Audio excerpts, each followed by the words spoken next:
ബ്രാ കാണിച്ചു, തുടയും കാണിച്ചു, മതിയായില്ല. പ്രിയങ്ക ചോപ്ര ഇപ്പോൾ കാണിച്ചത് നോക്കൂ. ജർമ്മനി സന്ദർശിക്കാനെത്തിയ ബോളിവുഡ് സുന്ദരി പ്രിയങ്ക ചോപ്രയെ വിവാദങ്ങൾ വിട്ടൊഴിയുന്നില്ല. 2 ദിവസത്തിനിടെ താരമിത് രണ്ടാമത്തെ വിവാദത്തിലാണ് ചെന്നു ചാടിയിരിക്കുന്നത്. ആദ്യത്തെ വിവാദത്തിൽ പ്രധാനമന്ത്രി നരേന്ദ്രമോദിക്കും റോളുണ്ടായിരുന്നു. മോദിയുമായി കൂടിക്കാഴ്ച നടത്തുന്ന ചിത്രം പ്രിയങ്ക സോഷ്യൽ മീഡിയയിൽ പങ്കുവച്ചതിന് പിന്നാലെയായിരുന്നു വിവാദം തലപൊക്കുന്നത്. താരത്തിന്റെ കാല് ചിത്രത്തിൽ കണ്ടത് ചിലർക്ക് ഇഷ്ടപ്പെട്ടില്ല. പ്രിയങ്കയോട് പ്രധാനമന്ത്രിയുടെ മുന്നിലെങ്കിലും കാല് മറിച്ചിരുന്നൂടെ എന്ന് ചിലർ ട്വിറ്ററിലൂടെ ആവശ്യപ്പെടുകയായിരുന്നു.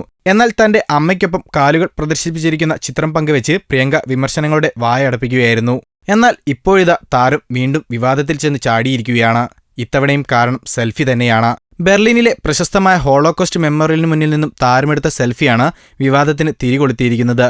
ഹിറ്റ്ലറുടെ ഭരണകാലത്ത് കൊല ചെയ്ത 6 മില്യൺ ജൂതരെ അടക്കിയ സ്ഥലമാണിത്. തന്റെ സഹോദരൻ സിദ്ധാർത്ഥിനൊപ്പമുള്ള ചിത്രമായിരുന്നു പ്രിയങ്ക ഇൻസ്റ്റാഗ്രാമിൽ പോസ്റ്റ് ചെയ്തത്. ഹോളോകോസ്റ്റ് മെമ്മോറിയത്തിൽ നിന്നും സിദ്ധാർത്ഥിനൊപ്പം ഒരു പ്രത്യേക ശാന്തതയുണ്ടിവിടെ എന്നായിരുന്നു ചിത്രത്തിന് പ്രിയങ്ക നൽകിയ തലക്കെട്ട്. ഇതാണ് വിവാദത്തിന് കാരണമായത്.